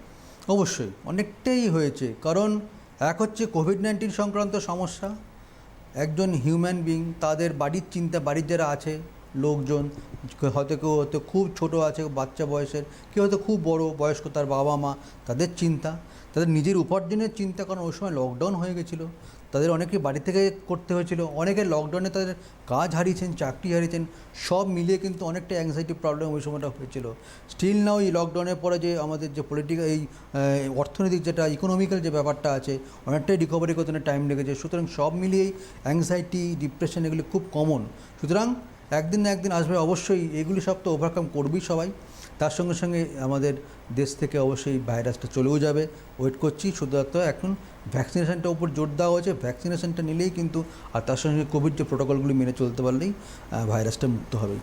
একদম। এই যে মানসিকভাবে অনেকটা পিছিয়ে পড়া, তো এই মেন্টাল হেলথটাকে ঠিক করার জন্য আমাদের কি করণীয় আছে, যারা অনেকে মানসিকভাবে পিছিয়ে পড়েছেন? কারণ এমনি তো মেন্টাল হেলথ নিয়ে আমরা খুব একটা সচেতন কিন্তু নই, এখনও নই। দেখুন, ইন জেনারেল মেন্টাল হেলথ ঠিক করার জন্য অবশ্যই বাড়ির সবার সঙ্গে কথা বলতে হবে, যেটা কিনা আমরা একমাত্র দেখেছি যারা এখনও পর্যন্ত এই কিছুদিন আগে যারা লকডাউনে ছিল ওই সময়টা হয়তো অনেক হয়েছিল, যে অনেকে বাড়িতে বসে রয়েছেন, বাড়ির যারা অন্যান্য সদস্যের সঙ্গে কথা বলছেন, এটা একটা খুব ভালো মেন্টাল রিল্যাক্সেশন। বাচ্চাদের সঙ্গে খেলা, তারপরে হচ্ছে একটু পেপার পড়ার, তারপরে একটু গান শোনা, নিউজ দেখা, অন্যান্য টিভির প্রোগ্রামগুলি দেখা, এগুলো ঠিকঠাক করে করতে হবে। আর ইন জেনারেল তার সঙ্গে সঙ্গে যারা যেগুলি এখন তো সব জায়গায় খুলে গেছে সব কিছু, মলে বা এদিক দুদিক একটু বাইরে পরিভ্রমণ, কিন্তু সমস্ত প্রোটেকশন নিয়ে বাইরে কিন্তু ভ্রমণ করতে হবে, তাহলে কিন্তু মেন্টাল রিল্যাক্সেশন আসবে। আর তার সঙ্গে সঙ্গে বাড়ির সবাইকে ঠিকঠাক করে কেয়ার নেওয়া। এরপরেও যদি কোনো প্রবলেম হয়, মানসিক প্রবলেম, চিন্তা হয়, এখনও পর্যন্ত অ্যাংজাইটি রিকভার করতে পারছে না, সেক্ষেত্রে ডাক্তারের পরামর্শ নিতে হবে, পরামর্শ নিয়ে ওষুধ খাওয়া আর কাউন্সেলিং করা ঠিকঠাক করে। একদম, কারণ প্রপার কাউন্সিলিং অনেক ক্ষেত্রেই জরুরি হয়ে পড়ে, এবং বিশ্বাস করুন মেন্টাল হেলথ নিয়ে আলোচনা মানে করা যাবে না, বা মেন্টাল হেলথ নিয়ে আমি কিছু বলতে পারবো না, এই ট্যাবুটা মুক্ত হওয়া খুব দরকার। মেন্টাল হেলথ সমস্যায় পড়তেই পারে, তার জন্য অভিজ্ঞ চিকিৎসকরা রয়েছেন, তাদের পরামর্শ নেওয়া অত্যন্ত প্রয়োজনীয়। কারণ এখানে যদি নিজেদেরকে আমরা ঠিক করতে না পারি তাহলে কিন্তু একটা বড়সড় বিপদ পরবর্তীতে আমাদের জন্য অপেক্ষা থাকে। ডাক্তার, আরও একটা সমস্যা গ্রো করেছে, সেটা এমন না যে আগে ছিল না, কিন্তু প্যান্ডামিকে বা প্যান্ডামিক জনিত লকডাউনে এই সমস্যাটাও বেড়েছে। সেটা হচ্ছে একটা বড় সংখ্যক মানুষ কিন্তু স্থূলতার সমস্যায় ভুগছেন বাড়িতে বসে থেকে থেকে। ওবেসিটি তো খুব কমন হয়ে গেছে এখন, কারণ বাড়িতে থেকে কাজ না করে বা বাড়ির ওইটুকু কাজ করে, যেটা আমার বাইরে বেরিয়ে যে ওজনটা কমে সেটা তো বাড়ির মধ্যে অতটা হেঁটে কমে না। আর আমরা বাড়িতে বসে থেকে প্রচুর বাইরের খাবারও খেয়েছি, প্রচুর খেয়েছি। সুতরাং ওবেসিটি কিন্তু একটা রিস্ক ফ্যাক্টর কাদের ক্ষেত্রে, প্রেশার, সুগার, কিডনির প্রবলেম, নানাবিধ সমস্যার। কিন্তু যদি আমি ওবেসিটি কন্ট্রোল না করি, ইন জেনারেল আমরা বলি 50 থেকে 60 কেজি ঠিক আছে একটা পূর্ণবয়স্কদের ক্ষেত্রে, সেটা যদি বেড়ে যায় 70-80 হয়ে যায়, এই অনেকেই এই লকডাউনের সময় অনেকের ওজন বেড়েছে, সেক্ষেত্রে যেই আমাদের ওবেসিটি বাড়ছে, মনে রাখতে অন্যান্য অসুখগুলো বেড়ে যেতে পারে, থাইরয়েডের রোগ, সুগারের রোগ, প্রেশারের রোগ। সুতরাং যদি কোনো পেশেন্ট এরকম ওজনটা বেড়ে যাচ্ছে, অবশ্যই তৎক্ষণ ডাক্তারবাবুকে পরামর্শ নেওয়া উচিত, এই সমস্ত প্যারামিটারগুলো দেখা উচিত। আর তার সঙ্গে সঙ্গে হাঁটা, ওয়াকিং ভেরি ইম্পর্ট্যান্ট। মোটামুটি সপ্তাহে ওই 150 মিনিট, মোটামুটি 30 মিনিট করে যদি ডেইলি আমি হাঁটি ঠিকঠাক করে, তাহলে কিন্তু ওজনটা অনেকটাই হ্রাস হবে। তার সঙ্গে সঙ্গে একটু ফ্রি এক্সারসাইজ করতে হবে। আবার কি শুধু ফ্রি এক্সারসাইজ করে ওজনটাও কমবে না, একটু মেন্টাল রিল্যাক্সেশনটাও হয়। এই দুটি যদি করতে পারা যায় তাহলে অবশ্যই এই ওবেসিটিটা অনেকটাই কমবে। যেটা থেকে আপনারা অনেকে মুক্তি পেতে চাইছেন, কিন্তু কী করে মুক্তি পাবেন সেটা বুঝে উঠতে পারছেন না। আর অন্যান্য অসুখের জায়গা তো থাকছেই, তাই সাধারণ জ্বর সর্দি হলেও যেরকম আমাদের চিকিৎসকের পরামর্শ নিতে হবে, তেমনই যদি আপনার হাইপার টেনশন থাকে, আনকন্ট্রোল হাইপার টেনশন বা ডায়াবেটিসের প্রবণতা থাকে, হয়তো বয়সটা কম, আরও বেশি মাত্রায় চিকিৎসকদের পরামর্শ নিন, কারণ আমরা কেউ জানি না ভবিষ্যতে কী হতে চলেছে। এই যে এত অল্প বয়সে স্টেন্ট বসে যায়, তারপরেও কিন্তু মানুষ অনেকটা ভেঙে পড়েন এবং বুঝতে পারেন না যে এরপরে কী করার আছে। বা যাদের স্ট্রোক হয় তাদের কিন্তু স্ট্রোক পরবর্তী রিহ্যাবিলিটেশনটা একটা বড় বিষয়। হ্যাঁ, ধরুন একজন কেউ, তাকে একটা হয়তো প্রেশারের ওষুধ অনেক দিন ধরে খাচ্ছে না, বা আনকন্ট্রোলড প্রেশারটা কন্ট্রোলই হচ্ছে না, সেক্ষেত্রে তারা কিন্তু প্রিডিসপোজিং এই সমস্ত হার্টের রোগ, তারপরে স্ট্রোক, হট করে একদিন স্ট্রোক হয়ে গেল। তাই জন্য আমরা বলি যে যদি কোনো এরকম পেশেন্টে থাকে যে প্রেশারটা কন্ট্রোল হচ্ছে না, সে কিন্তু এই ব্যাপারটা অতটা হালকাভাবে ব্যাপারটা নিচ্ছে যে না ঠিক আছে প্রেশার ওষুধ খাচ্ছি আমি, ওদের ঠিক আছে, কিন্তু না, তার প্রেশারটা অনেকটা 160-70 হয়ে বসে রয়েছে।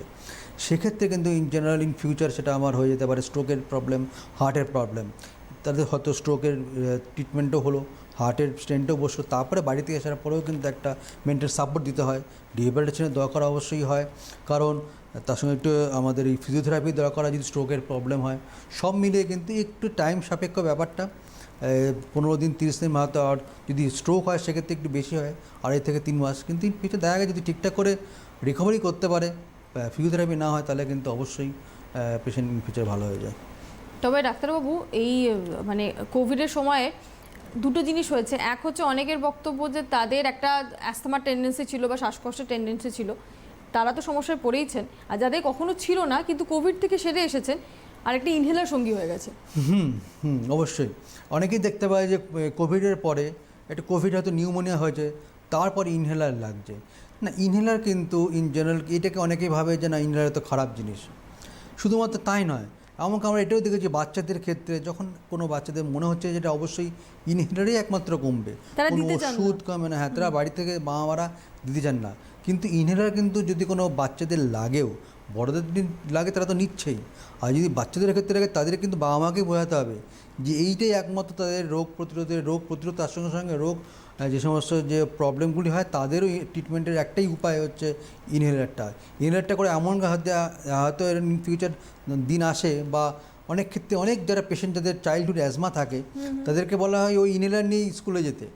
তারা যখন শ্বাসকষ্ট করা হয়তো তারা দৌড়াচ্ছে, ঠিক সিঁড়িতে উঠছে, ধুলোবালিতে খেলছে, তাদের ক্ষেত্রে কিন্তু শ্বাসকষ্ট হট করে শুরু হয়ে যেতে পারে। সেটা কোনো ওষুধ বা অন্য কিছু কমবে না, সেটা একমাত্র এই সঙ্গে সঙ্গে দেখু ইনহেলারটা ঠিকঠাক করে নিতে পারে, কমে যায়। তাই না, প্রত্যেকটা বাচ্চা যাদের ক্ষেত্রে এই চাইল্ডহুড অ্যাজমা, বাচ্চাদের অ্যাজমা থাকে, তাদের মা বাবাকে এটাই বলতে হয় যে অবশ্যই আপনি যখন স্কুলে পাঠাবেন আপনার ছেলে মেয়েদের, অবশ্যই সাথে করে একটা ইনহেলার নিয়ে যাবেন। আর টেকনিকটা ভেরি ইম্পর্ট্যান্ট, যখন নেবেন নিতে শেখাবেন কীভাবে নিতে হয়, তাহলেই কিন্তু যে এই অ্যাজমাজনিত যে শ্বাসকষ্টটা তার যে প্রভাবগুলি ইন ফিউচার যেটা হবে সেটা অনেকটা আটকানো যাবে। এই হচ্ছে আমাদের, এইভাবে যদি আমরা করতে পারি তাহলে মানুষের ক্ষেত্রে একটা আটকাবে। একদম একদম, মানে সেই একই বিষয় কিন্তু যে নিজেদেরকে সচেতন রাখতেই হবে এবং চিকিৎসকদের সঙ্গে পরামর্শ, যেটা বারবার ডাক্তারবাবু আপনি বলছেন। কারণ ফুসফুসে যাদের সমস্যা হয়েছে, ইনহেলার তাদেরকে সঙ্গী রাখা বা একটা রেগুলার চেক আপ। কারণ আমরা এর আগে অনুষ্ঠানেও বহুবার ফোন পেয়েছি, তাদের কিন্তু বক্তব্য ডাক্তারবাবু অনেক দিন তো হলো নেগেটিভ হয়ে গিয়েছি কিন্তু এখনও কমছে না, এখনও বুকে একটা চাপ কষ্ট হচ্ছে, এখনও শ্বাস নিতে আমাদের সমস্যা হচ্ছে, কতদিনে সুস্থ হবো? আপনারা কিন্তু বলছেন যে যেটা ডাক্তারবাবুরা বলছেন সেটা ফলো করুন, পরবর্তীতে প্রয়োজন পড়লে আবার তাদের সাথে কনসাল্ট করুন, কারণ আস্তে আস্তে এইভাবেই আপনাদেরকে সুস্থ হতে হবে। যাদের আবার অন্য কোমরবিডিটির সমস্যা ছিল, তাদের যেমন কিডনির ক্ষেত্রে আমরা দেখেছি প্রবলেম হয়েছে, অনেকের হার্টেও কিন্তু এফেক্ট হয়েছে। কোভিডের পরে যে হার্টে এফেক্ট হয়নি সেটাও কিন্তু নয়। না, ফুসফুসে হয়েছে, হার্টের ক্ষেত্রে অনেক ব্যাপার হয়েছে, হার্টের রেটটার প্রবলেম হয়েছে, হার্ট ফেল হয়েছে। সুতরাং সব মিলিয়ে কিন্তু এই সময়টা যখন ডেল্টাটা খুব প্রাধান্য ছিল, তখন নানা রকম সিস্টেমের উপর আমরা এই কোভিড ভাইরাসের প্রকোপটা দেখেছি। তাই জন্য আমরা বলেছি যে আমাদের এই সময়টা 2 থেকে 3 মাস এই ফুসফুসটা ঠিক হতে সময় লেগেছে। আর হার্ট অবশ্যই যদি কোনো প্রবলেম হয়েছিল আমরা তখন অবশ্যই যারা কার্ডিওলজিস্ট তাদেরকে দেখাতে বলি, তাদেরকে চেক আপ করতে বলা হয়েছে ওই সময়টা, কারণ কিছু কিছু হার্ট রেটের প্রবলেম হয়েছে, তারপরে হার্ট ফেল একটুখানি ওই সমস্যাগুলি এই সময়টা হয়েছিল। সুতরাং এখন কিন্তু তারা অনেকেই ভালো আছে। কোভিডের পরে যে সমস্ত সিমটমসগুলি প্রলং কোভিড বা লং কোভিডের জন্য যে সমস্ত সমস্যাগুলো হয়েছিল, এখন তারা অনেকটাই এখান থেকে কিন্তু ভালো হয়ে আছেন। নিশ্চয়ই লং কোভিডের পরে বা লং কোভিড যেটাকে আমরা বলছিলাম, পরবর্তীতে সমস্যা এবং সেই সমস্যা থেকে মানুষের মুক্ত হওয়া, অনেকের ভালো হওয়া। আরও যে সমস্যা ছিল একটা, তার মধ্যে কমন হচ্ছে সাংঘাতিক উইক হয়ে যাওয়া, উইকনেস ছিল অনেকদিন পর্যন্ত, অ্যাংজাইটি প্রন হয়ে পড়েছিলেন অনেকেই, এবং ব্যথা। অনেকের এরকম কমপ্লেনের মধ্যে আপনাদের কাছে এসেছে ডাক্তার বলছে হঠাৎ করে আমার ব্যাক পেন শুরু হয়েছে যেটা আমার আগে ছিল না, বা হঠাৎ করে আমার হাঁটুতে ব্যথা শুরু হয়েছে যেটা কিন্তু আগে ছিল না। দেখুন, যে কোনো ভাইরাস ইনফেকশনে তার যে দুর্বলতা অন্যান্য যে জীবাণুগুলির থেকে ইনফেকশন একটু বেশি হয়, তার যে প্রলংটা একটা ভাইরাল ইনফেকশনের দুর্বল সেরে উঠতেই যে লং লাস্টিং পিরিয়ড হয়ে থাকে, ধরুন 1 মাস 2 মাস 3 মাস ধরে সে দুর্বল হয়ে পড়ে রয়েছে। তাই জন্য আমরা ওই সময় বলেছিলাম অবশ্যই একটা ভিটামিন বা যদি কোনো পাউডার পাওয়া যায়, ভিটামিন পাউডার বা প্রোটিন পাউডার এগুলি খেতে। তারা কিন্তু দেখা গেছে যে এই সমস্ত ওষুধ ভিটামিন আর প্রোটিনগুলি খেয়ে, পাউডারগুলি খেয়ে তো অনেকেই ভালো হয়েছে। আর তার সঙ্গে সঙ্গে অনেকটাই এনার্জি তারা ফিরে পেয়েছে। আর হাঁটু ব্যথা যদি এরকম কোমরবিড থাকে, যাদের বয়স বেশি, একটু যারা ওবেসিটি, তাদের ক্ষেত্রে তো অস্টিওআর্থ্রাইটিস হতেই পারে, হাঁটুতে হতেই পারে, অন্য জায়গায় কোনো বাত হতেই পারে, সেগুলোর ক্ষেত্রে আমরা সেই সমস্ত ট্রিটমেন্ট করতে বলা হচ্ছে, তাদেরকে রেফার করে দেওয়া হয়েছে যে আপনি ওখানে দেখান, ওখানে ভালো থাকবেন। এইভাবেই কিন্তু কোভিডের যে লং কোভিডের সিমটমসগুলোকে এইভাবেই আমরা ট্রিটমেন্ট করা ওই সময়টা করা হয়েছিল। কারণ এই ব্যাক পেনের প্রবলেম অবশ্য শুধু যে কোভিড যাদের হয়েছিল তাদের হয়েছে তা না, যারা দীর্ঘদিন বাড়িতে বসে কাজ করছেন, ওয়ার্ক ফ্রম হোম করছেন, তাদের একটা বড় অংশ কিন্তু এখন ঘাড়ের সমস্যা, স্পন্ডিলোসিস এবং কোমরের সমস্যায় ভুগছেন। হ্যাঁ, কারণ হচ্ছে ওই সর্বক্ষণ বাড়িতে বসে ল্যাপটপ বা কিছু একটা নিয়ে কাজ করা, ওই ল্যাপটপের সামনে বসে থাকা, সুতরাং তাদের ক্ষেত্রে অবশ্যই তো মাথা ব্যথা হবেই, এক জায়গায় বসে থাকা কোমরে ব্যথা হবে। সুতরাং এইগুলি হচ্ছে খুব কমন সমস্যা ওই সময়টা দেখা গেছিলো। এখন মানুষটা বেরিয়েছে বাইরে, সুতরাং এখন হাঁটছে, তারা ওবেসিটি অনেকটাই কমবে, রুটিন লাইফস্টাইলটা অনেকটাই আগের থেকে অনেকটাই চেঞ্জ হয়েছে। সুতরাং ইন ফিউচার আরও এই সমস্ত যা সমস্যাগুলো তাদের ওই সময়টা ওজনটা বেড়েছিল অনেকটাই কমবে আশা করা যায়। একদমই। এবং যদি মনে করছেন যে না স্বাভাবিক উপায়ে কমছে না, তাহলে কিন্তু উপযুক্ত চিকিৎসকের পরামর্শ এক্ষেত্রে আপনারা নিতে পারেন। কারণ কোনো কোনো ক্ষেত্রে সত্যি সত্যি পেশাদারি হেল্পের প্রয়োজন পড়ে, তো সেই পেশাদারি হেল্পের জায়গাটা রয়েছে। আর যদি কোভিড সংক্রান্ত কোনো বিষয় থাকে, কারণ এখনও পর্যন্ত একটাই কথা বিশেষজ্ঞরা বারবার বলছেন, সেই কথা হলো জ্বর, সর্দি, কাশি, গলা খুসখুস যাই হোক না কেন ধরে নিতে হবে কোভিড হয়েছে, যতক্ষণ না পর্যন্ত টেস্ট রিপোর্টটা নেগেটিভ আপনি পাচ্ছেন। তো এই হলে অবশ্যই পরীক্ষা করে নাও, কারণ ওমিক্রনের সময় ম্যাক্সিমাম ক্ষেত্রে যেটা মানুষজন করেছেন সেটা হচ্ছে পরীক্ষা করাননি। হয়তো 99% ওমিক্রন হয়ে গেছে, কেউ সেটা জানিই না। কারণ গলা খুসখুস হয়েছে, কাশি, সামান্য জ্বর, আলাদা কোনো তো সিমটম ছিল না, কিন্তু না না আমার ওমিক্রন হয়নি, সেটা আমি জানবো কি করে আমার ওমিক্রন হয়েছে কি হয়নি। সেটাই এক সময় অনেকে যারা বলেছিল না ডেল্টার সময় অনেকের হয়নি, অনেকে কিন্তু এসকেপ করে গিয়েছিল 2020 সালে প্রথম দিকে, 21 সালে, কিন্তু দেখা গেল 21 সালের পরের দিকে যেটা আসলো ওমিক্রনটা, বা 22-এর প্রথম দিকে সবার হলো। কারণ ওমিক্রনটা এমন একটা ছিল যে হাইলি কন্টাজিয়াস, একজনের থেকে একজনে তাড়াতাড়ি ছড়িয়ে পড়ছিল, আর আলাদা সিমটমও ছিল না, না কারো সিমটমও ছিল না, কিছুই ছিল না, একটা হালকা সর্দি কাশি বা খুসখুসে কাশি আর কিচ্ছু নেই, জ্বরও হয়তো ঠিকঠাক করে আসে, সবার হয়তো জ্বরও আসেনি, সবারও জ্বরও আসেনি। সুতরাং ওমিক্রনটা সবারই মোটামুটি হয়ে গেছে। আর এখন আমরা অবশ্যই ইন ফিউচার হয়তো আর না আসলে আমরা এটাই ভাবছি, অন্য কোনো স্ট্রেন না আসে, আমরা ভাবছি সেটাই। ততদিন পর্যন্ত আমরা এই সমস্ত সব কটা প্রোটোকলকে ঠিকঠাক করে মেনে চলতে হবে, এটি হচ্ছে আমরা বারবার আমরা সেটাই বলে আসছি। একদম প্রোটোকলগুলো ঠিকঠাক করে মেনে চলা, কোনো রকম সমস্যা হলে একদম চিকিৎসকের পরামর্শ অনুযায়ী পরীক্ষা, এবং তারপরে যেটা তিনি সাজেস্ট করবেন সেটা, এবং ভ্যাকসিনেশন, যেটা শুরুতেও বলেছিলাম এখন একই কথা বলবো, ভ্যাকসিনেশন অবশ্যই। যারা যারা ভ্যাকসিনেশনের জন্য এখনও পর্যন্ত যোগ্য, অর্থাৎ 12 বছর থেকে 18 বছরে তো ভ্যাকসিনেশনটা চলছেই, 15 থেকে 18 গ্রুপটার অনেকেরই হয়ে গেছে, 12 বছর থেকে 14 সেটা শুরু হয়েছে। তো যাদের বাড়িতে এরকম 12 বছর বয়সী বা তার থেকে একটু বেশি, 12 থেকে 14 এই এজ গ্রুপে ছেলেমেয়েরা রয়েছে, তারা নিশ্চিত করুন যে হ্যাঁ ওদের ভ্যাকসিনেশনের কাজটা হয়ে যাক। প্রথম ডোজ হয়ে যাওয়ার যদি হয়ে গিয়ে থাকে তাহলে 28 দিন পর দ্বিতীয় ডোজ, যদি একটাও এখনও না হয়ে গিয়ে থাকে কীভাবে রেজিস্ট্রেশন করাবেন, কীভাবে ওদের ভ্যাকসিনেশনটা কমপ্লিট করাবেন সেই বিষয়ে আপনারা খোঁজখবর নিয়ে নিন। আর যাদের এর আগে ষাটোর্ধ্ব ব্যক্তি বা কোমরবিডিটি রয়েছে, সেকেন্ড ডোজ কমপ্লিটেড অলরেডি, তারা প্রোটেকশনের জন্য ডোজটা নিতে চাইছেন, তাদের কিন্তু দ্বিতীয় ডোজ কমপ্লিট হওয়ার ঠিক 9 মাসের মধ্যে আবার প্রোটেকশন ডোজ আপনারা নিতে পারেন। এই গাইডলাইনটাই দেওয়া হয়েছে, আপনারা সেখানেও কিন্তু খোঁজ নিয়ে নিন যাতে প্রোটেকশনের ডোজটা আপনারা নিয়ে নিতে পারেন। কারণ এক্ষেত্রে কি যাদেরকে বলা হচ্ছিল যাদের কোমরবিডিটি রয়েছে বা যাদের 60-এর উপরে বয়স, তাদের আক্রান্ত হওয়ার সম্ভাবনাটা অনেক বেশি। এবং ডাক্তারবাবু এর আগেও আমরা দেখেছি যে প্রথম যারা কোভিড ওয়ারিয়ার ছিলেন, করোনা ওয়ারিয়ার হিসেবে স্বাস্থ্যকর্মীরা যাদেরকে টিকা দেওয়া হয়েছিল, তাদের মধ্যে অনেক ক্ষেত্রে এটা বলা হচ্ছে যে টাইম পিরিয়ড পর্যন্ত সব থেকে বেশি আমাদের শরীরে অনাক্রমণতা থাকবে সেটা আস্তে আস্তে এখন নষ্ট হচ্ছে, তার জন্যই কিন্তু বুস্টার ডোজটা যাতে সঠিক সময় তাদেরকে দেওয়া যায়। একদম, কারণ শুধুমাত্র এটা না, অন্যান্য ইনফেকশনের ক্ষেত্রে একই, যে একটা সিঙ্গেল ডোজ, তারপরে তার একটা সেকেন্ড ডোজ হলো, তারপরে বুস্টার ডোজ। আমরা কিন্তু এরকম হেপাটাইটিসও পেয়েছি, অন্যান্য ক্ষেত্রে পেয়েছি যে বাচ্চাদের তো এখনো কত বুস্টার ডোজ দেওয়া হয়। আমরা যদি ন্যাশনাল ইমিউনাইজেশন যে সমস্ত প্ল্যানগুলো দেখি বা শিডিউলগুলো দেখি, সব কটাতে একই রকম, প্রত্যেকটা ইনফেকশনের ক্ষেত্রে যেমন বুস্টার ডোজ বা প্রিকশন ডোজ আছে, ঠিক তেমনিভাবে এখানেও একটা বুস্টার ডোজ দেওয়া হচ্ছে। অবশ্যই সেটা আপনারা সবাই ঠিকঠাক করে নিয়ে নিন, কারণ এটা অবশ্যই যদি নিয়ে থাকেন তার ক্ষেত্রে প্রথম যে দুটো নিয়েছিলেন তার ক্ষেত্রে আরও একটা অ্যাডভান্টেজ তারা পাবে, অনেকটাই ইনফেকশনের যে কমপ্লিকেশনের প্রকরণ যদি এর পরে যদি হয়ে থাকে সেটা অনেকটা কমপ্লিকেশন অনেকটা কম হবে। সুতরাং আমরা বারবার বলছি যে এই প্রিকশন বা বুস্টার ডোজটা নিয়ে নিতে হবে একদম। এবং তার জন্য যোগাযোগ করে নিন, আপনার কাছাকাছি যে টিকা কেন্দ্র থেকে দেওয়া হচ্ছে ডোজ সেখানে যোগাযোগ করলে তারা আপনাদেরকে পরিপূর্ণভাবে সহায়তা করে নেবেন। ভ্যাকসিন নিলে আমার কি হবে, যদি পরবর্তী তার কোনো সমস্যা হয়ে গিয়ে থাকে তাহলে কি করণীয়, সেগুলো কথা বলুন চিকিৎসকদের সঙ্গে, তারাই একদম ঠিকঠাকভাবে গাইড করে দেবেন। বা যাদের অন্যান্য সমস্যাগুলো রয়েছে, অনেকে থাকেন যারা সিওপিডির পেশেন্ট, যারা সিকেডির পেশেন্ট, তাদেরকে তো ইনফ্লুয়েঞ্জা নিউমোনিয়ার মতন ভ্যাকসিনগুলো নিতে হয়, সেগুলো আপনারা কিভাবে নেবেন, কি ধরনের ইন্টারভেল থাকে? একটা বোধহয় প্রত্যেক বছর, একটা বোধহয় 5 বছর অন্তর, এরকম একটা হ্যাঁ, বোধহয় নিতে মোটামুটি হয়। ইনফ্লুয়েঞ্জা ভ্যাকসিনটা প্রতি বছর, কারণ এর যে সমস্ত এই একই রকমভাবে চেঞ্জ হয়, চেঞ্জ হতে থাকে। মিউটেশন হয়, প্রত্যেকবার স্ট্রেন আলাদা হয়ে যায়। আর অনেক ক্ষেত্রে কী হয়, কিছু কিছু লোকেদের, কিছু কিছু যারা পেশেন্ট আছে তাদের ক্ষেত্রে নিউমোকক্কাল ভ্যাকসিনটা দরকার হয়, একবার নিলে হয় বা 5 বছর পর পর। এই দুটো ভ্যাকসিন তো অবশ্যই যারা শ্বাসকষ্ট বা হাঁপানি রোগে ভুগছেন তাদের ক্ষেত্রে, আর তার সঙ্গে সঙ্গে এখন যেটা আছে কোভিড-19 ভ্যাকসিন, অবশ্যই সেটা দিতে হবে। এইগুলি নিলে এই যে কোনো পেশেন্ট যদি হাঁপানি থাকে বা শ্বাসকষ্ট বা সিওপিডি, তার যে কমপ্লিকেশনগুলি হয় ইনফ্লুয়েঞ্জা বা এই সমস্ত ইনফেকশনগুলি, সেটা অনেকটা কমে যাচ্ছে ইন ফিউচার। তাদের ক্ষেত্রে এই সমস্ত যারা অনেক ক্ষেত্রে এই ইনফেকশনগুলি পরবর্তীকালে হাইলি মর্টাইল বা জীবনঘাতক হয়ে পড়ে, সেটাকে আটকানোর জন্যই হচ্ছে এই সমস্ত ভ্যাকসিনগুলি নিয়ে নেওয়া। আচ্ছা ডাক্তারবাবু, যেরকম এর আগের ফেজটাতে মানে ডেল্টার এবং তার আগের সময়টাতে এত বেশি ফাঙ্গাল ইনফেকশন বা ব্ল্যাক ফাঙ্গাস বা মিউকোরমাইকোসিস নিয়ে তো প্রচুর আলোচনা ছিল, অনেক ক্ষেত্রে আমরা দেখেও ছিলাম।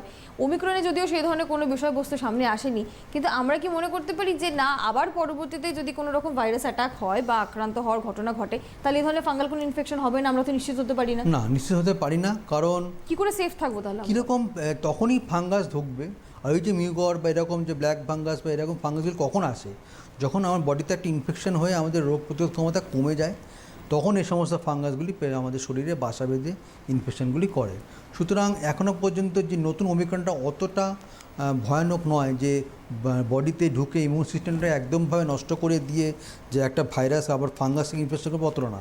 যেটা আমরা ডেল্টা পেয়ে গেছিলাম, ডেল্টা হওয়ার পরে হট করে রোগীর শরীরে রোগ প্রতিরোধ ক্ষমতা কমে যাচ্ছিল সাংঘাতিকভাবে। তখনই এই সমস্ত ভাইরাসগুলি ঢুকে গেল, সেখান থেকে বসবাস করতে শুরু করলো। আর নানাভাবে এই সময়টা অনেক ক্ষেত্রে আমরা পেয়েছি মিউকরমাইকোসিস বা অ্যাসপারজিলোসিস ইনফেকশনগুলি। এখন সেটা আমাদের এই ওমিক্রনে নেই। আর ইন ফিউচারে যেটা নতুন যে স্ট্রেনটা এখন হচ্ছে, সেটাতেও আমরা কিন্তু কোনো রিপোর্টেড পাইনি, যে BA.2টাতে, যেটা BA.1 তো পাইনি,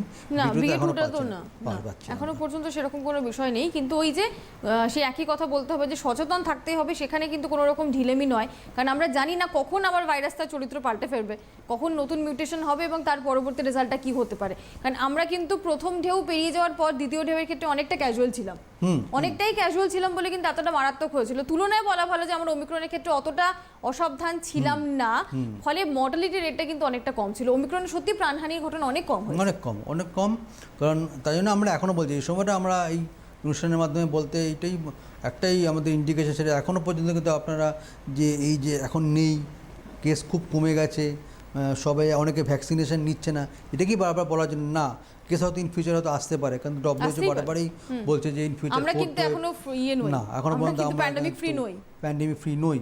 সুতরাং সবকটা জিনিস যেগুলি বলা হয়েছে WHO বারবারে, সেগুলো ঠিকঠাক করে প্রোটোকলগুলো মেনে চলতে হবে, ভ্যাকসিনটা নিতে হবে একদমই। এবং যেখানে আপনার কোনো রকম সন্দেহ বা সংশয়ের জায়গা রয়েছে, সেগুলো ডাক্তারবাবুদের সাথে আলোচনা করুন যে আমি এটা করতে পারি কিনা। যদিও কেউ ভ্যাকসিন নিতে পারেন না এমন কোনো নেই এখনো পর্যন্ত, শুধুমাত্র 12 বছরের নিচে যাদের বয়স তারা ছাড়া বাকি প্রত্যেকে ভ্যাকসিন নিতে পারেন, তারা ভ্যাকসিন নিয়েওছেন এবং নিচ্ছেন। যাদের ক্ষেত্রে প্রয়োজন রয়েছে বুস্টার ডোজে, তারা সেটাকেও নিশ্চিত করে ফেলুন। আর অন্যান্য অসুখ বিসুখের ক্ষেত্রে যে ওষুধপত্রগুলো প্রতিনিয়ত চলছে, সেই সমস্ত ওষুধপত্রকে সঠিকভাবে ব্যবহার করা, প্রয়োজনে নিজের হাতের কাছে রাখা এবং ডাক্তারবাবুদের সঙ্গে রেগুলার পরামর্শ। আর যারা নতুন করে বেশ কিছু অসুখ বিসুখ বাঁধিয়েছেন কোভিড পরবর্তী সময়, তাদেরকেও কিন্তু এই প্যারামিটার্সগুলোর মধ্যে থাকতে হবে। কারণ অনেকেই আছেন যাদের অনাক্রমতা একদম কমে গিয়েছিল, অন্য সমস্যা তৈরি হয়েছিল, হার্টের কোনো হয়তো ইস্যু তৈরি হয়েছে, হঠাৎ করে ফুসফুসে কোনো ইস্যু তৈরি হয়েছে, নার্ভ সিস্টেমে অনেকের ক্ষেত্রে ডাক্তারবাবু আমরা দেখেছি কোভিড কিন্তু প্রভাব ফেলেছে, স্নায়ুতেও প্রভাব ফেলেছে অনেকের ক্ষেত্রে।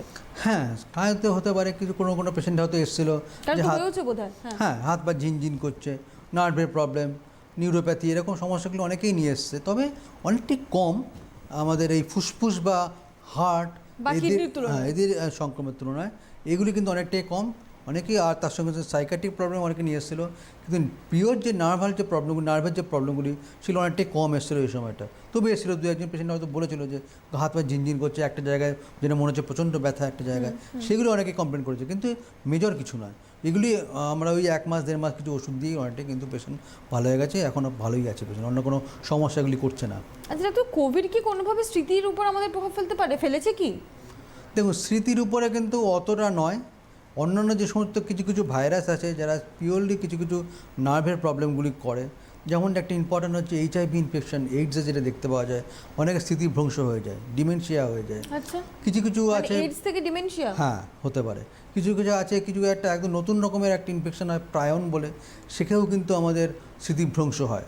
সুতরাং এই কমন প্রবলেমগুলোতে যদি ভাবি ইনফেকশন থেকে, তাহলে এই দুটো ইনফেকশনে আচ্ছা, ইন জেনারেল। আর বাদবাকি হচ্ছে আমাদের সবই হচ্ছে নর্মাল ডিজিজ, যেমন এজ রিলেটেড, আমাদের যাদের বয়স হয়ে গেছে তাদের তো একটা হয় অ্যালজাইমার ডিজিজ বা মাল্টিনফ্যাক্ট ডিমেনশিয়া, আর তার সঙ্গে সঙ্গে হচ্ছে আর ধরুন কিছু সুগারের প্রবলেম আছে, সেইগুলো প্রবলেমের ক্ষেত্রে আমাদের কিন্তু একটু স্মৃতিভ্রংশ হয় বা অন্যান্য নার্ভের প্রবলেমগুলি হতে থাকে, খুব কমন এই সমস্ত ইনফেকশনে প্রবলেমগুলোতে। একদম, কারণ সুগার থেকে তো নার্ভের সমস্যা আসেই, ডায়াবেটিস থেকে ডায়াবেটিক নিউরোপ্যাথি একটা অত্যন্ত কমন অসুখ যেটা বহু ক্ষেত্রে হয়। ডায়াবেটিস থেকে কিডনিতে এফেক্ট পড়া, ডায়াবেটিস থেকে নার্ভে এফেক্ট পড়া, ডায়াবেটিস থেকে চোখে এফেক্ট করা, হার্টে এফেক্ট পড়া, সবগুলোই হয় এবং সেটা আমরা জানি। আর আমরা খুব একটা সচেতন না হলে সেগুলো অনেকটা বেশি মাত্রায় প্রভাব ফেলতে পারে, বিশেষ করে যাদের ডায়াবেটিসটা অনিয়ন্ত্রিত, মানে ওষুধপত্র খান কিন্তু তাতেও প্যারামিটারসটা সবসময় অনেকটা বেশিই থাকে এবং সেটাকে নিয়ন্ত্রণে আনার চেষ্টা আপনারা হয়তো সচেতনভাবে করেননি, কিন্তু সেটা করা প্রয়োজন। আর বয়সটাও এখানে কিন্তু খুব গুরুত্বপূর্ণ। এখন যদিও আমরা মোটামুটি 35-এর পর থেকেই রিস্ক জোনে চলে যাচ্ছি আমাদের যা লাইফস্টাইল সেই অনুযায়ী, তা সত্ত্বেও নিজেদেরকে যতদূর সম্ভব মেনটেন করে রাখতে হবে। আর রেগুলার চেক আপটা কিন্তু মাস্ট, যে ডাক্তারবাবুদের সাথে পরামর্শ করে রেগুলার চেক আপে থাকা।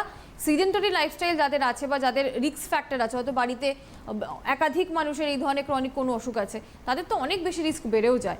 তাদেরকে আরও বেশি করে সচেতন থাকতে হয়, নিয়ম করে পরীক্ষা করাতে হয় এবং দেখে নিতে হয় যে এই জায়গাগুলো কেমন। কারণ এখন ডাক্তারবাবু আবার এটাও কিন্তু একটা উদ্বেগজনক বিষয় যে ক্যান্সারও খুব সাংঘাতিকভাবে বাড়ছে। হ্যাঁ, ক্যান্সারটা বাড়ছে কারণ ওই একই প্রবলেম, লাইফস্টাইল মডিফিকেশন সেই কি হচ্ছে। একই, মানে ওই যেমন ধরুন একটা গোড়াতেই সিগারেট বলো। স্মোকিং করছে, অ্যালকোহল বেড়েছে, খাচ্ছে, প্রচুর বেড়েছে। স্মোকিংয়ের থেকে তো অনেক রকমের ক্যান্সার হতে পারে, ফুসফুসের ক্যান্সার, ব্লাডার ক্যান্সার, অ্যালকোহল থেকে হতে পারে লিভারের ক্যান্সার, যাবতীয় এই সমস্ত একটা তো থাকে এইখান থেকে, নেশার থেকেই আসে। আর তার সঙ্গে সঙ্গে যে সমস্ত কিছু কিছু ক্যান্সার আছে বয়স্কজনিত কারণে হতে পারে, সেগুলো তো আছেই। সুতরাং ক্যান্সার হলেই যেরকম যে সমস্যা যদি থেকে যায়, যেটা নর্মাল হয়তো একটা কোনো সমস্যা নর্মাল ওষুধে কমছে না, তখন কিন্তু অবশ্যই ডাক্তারের কাছে পরামর্শ নিতে হবে। একটা কাশি, অনেক দিনের কাশি, পুরনো কাশি, একটু রক্ত বেরোচ্ছে, সেটা টিবি নয়, তারপরে হচ্ছে নর্মাল আমাদের কোভিড নয়, নিউমোনিয়া নয়, দেখা গেলো আলটিমেটলি তার একটু বয়স ধরুন 50-60 বছর বয়স, সে অনেক দিন ধরে স্মোক করতো, পার ডে ধরুন 20 থেকে 25টা করে সিগারেট স্মোক করে, চেইন স্মোকার আর কি। Chain smoker. সেক্ষেত্রে কিন্তু তখন দেখা গেলো তার যে সিটি স্ক্যান বা এক্স রে করা হলো, দেখা গেলো একটা ক্যান্সার হয়ে গেছে ফুসফুসে। সুতরাং এইগুলি হচ্ছে এখন লাইফস্টাইলটি একমাত্র এই একটাই, যারা এই অত্যধিক পরিমাণে অ্যালকোহল খায় বা এই যে বাইরে যারা ফ্যাটি ফুড খাচ্ছে, সেক্ষেত্রে হচ্ছে কিন্তু বিশেষ করে যাদের এই ফ্যাটি লিভার প্রবলেম খুব এখন খুব কমন, ফ্যাটি লিভার আছে, লিভারে ফ্যাট জমছে। ভীষণ ভীষণ ভীষণ। এবার এই সমস্ত আর যারা অ্যালকোহল বেশি খায় তাদের ক্ষেত্রে লিভারে ক্যান্সার হয়ে যাচ্ছে, এইগুলি কিন্তু খুব ওতপ্রোতভাবে জড়িত আছে। সুতরাং আমাদের যদি ঠিকঠাক থাকতে হয় ও এই সমস্ত নেশাগুলি এগুলি অবশ্যই কমাতে হবে, অ্যালকোহল আর স্মোকিংটা।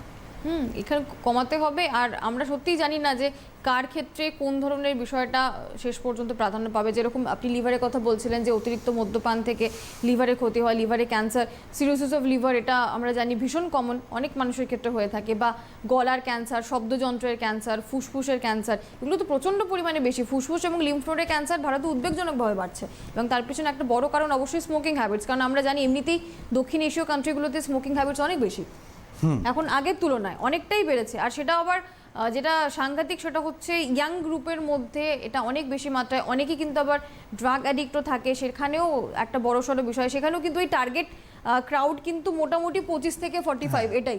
যারা ড্রাগ এড তাদের ক্ষেত্রে তো অনেক কিছু ক্যান্সার অনেক বেশি হয়, তাদের ওই এই এজ গ্রুপটার মধ্যে প্রবণতাটা সবথেকে হ্যাঁ, এই এজ গ্রুপটার মধ্যে প্রবণতা বেশি। তারা কারণ ওই সময়টা আমরা একটা সময় চলে আসে যে মা বাবার কথা শুনবো না, একটু বাইরে যারা আছে বন্ধু বান্ধব পাল্লায় পড়ে এই নেশা করছে, ওই নেশা করছে, ড্রাগ এডিক্ট।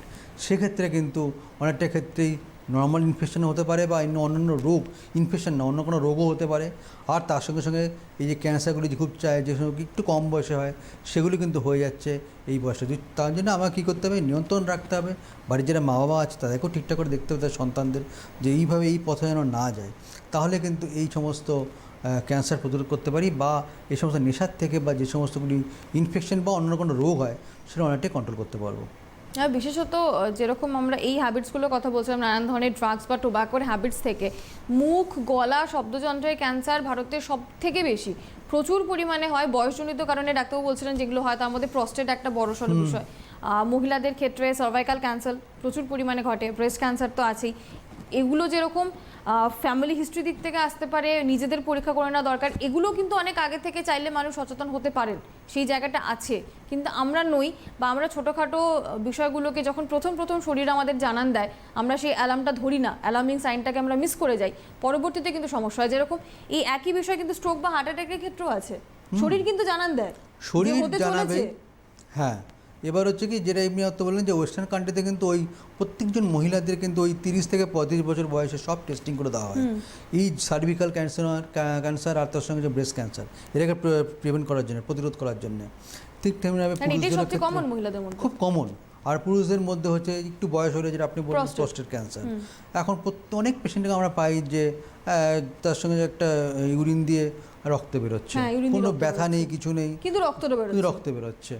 তাই অবশ্যই তারা ভয় পেয়ে যায়। তখন দেখা গেল আল্ট্রাসোনোগ্রাফি করে তার একটা প্রোস্টেটে কার্সিনোমা আছে বা ব্লাডারে ক্যান্সার আছে, তখন সেরকমভাবে ডাক্তারবাবুর কাছে পাঠিয়ে আমরা সেরকম ট্রিটমেন্ট করতে হয়। দেখা গেছে অনেকেই বেটে করে অনেক দিন ভালো থাকেন। অবশ্যই এই সমস্তগুলো এড়ানো যেতে পারে, এগুলো কিন্তু ঠিকঠাক করে ঠিক টাইমে যদি আমি ডাক্তারবাবুর কাছে যাই, অ্যালার্মিং দেয়, ধরুন একটা পেশার তার কাজের চাপ খুব বেশি, সে তো ডাক্তারবাবু যেতেই পারে যে স্ট্রেস বেশি হচ্ছে, একটু আমি জাস্ট দেখাতে এসছি আপনাকে, তখন তো প্রেশারটা দেখে দেওয়া হলো। রুটিন ব্লাড টেস্ট করলেই কিন্তু ধরা পড়ে যায় যে কোনো অ্যাসোসিয়েটেড কিছু প্রবলেম আছে কি আছে না, এবার দেখা হলো সেরকম অনুযায়ী চিকিৎসাটা শুরু হয়। ঠিক কথা। কারণ এই যে আমরা আলোচনা করছিলাম, তার মূল উপজীব্য কিন্তু দুটো বিষয়, এক হচ্ছে সচেতন থাকতেই হবে, এবং দ্বিতীয়, যখনই মনে হচ্ছে কোনো ধরনের সমস্যা, নিজেরা সেটাকে চাপা না দিয়ে বা সেটাকে নেগলেক্ট না করে অভিজ্ঞ চিকিৎসকের পরামর্শ নিতে হবে। ডক্টর নাসদীপ শাহ আজকে আমাদের সঙ্গে আলোচনায় ছিলেন। ডাক্তারবাবুকে অনেক ধন্যবাদ সঙ্গে থাকার জন্য। পরবর্তীতে আপনাদের সঙ্গে নিশ্চয়ই কথা হবে। নমস্কার। বিশেষ বিজ্ঞপ্তি, আসল AKG doctor plus hand sanitizer কিনুন। অসাধু ব্যবসায়ীদের থেকে দূরে থাকুন। Doctor plus, 65/2 MB road, Kolkata 51। Doctor প্লাসের স্যানিটাইজার কেনার সময় এই ঠিকানাটি দেখে কিনুন। সুস্থ থাকুন, সাবধানে থাকুন।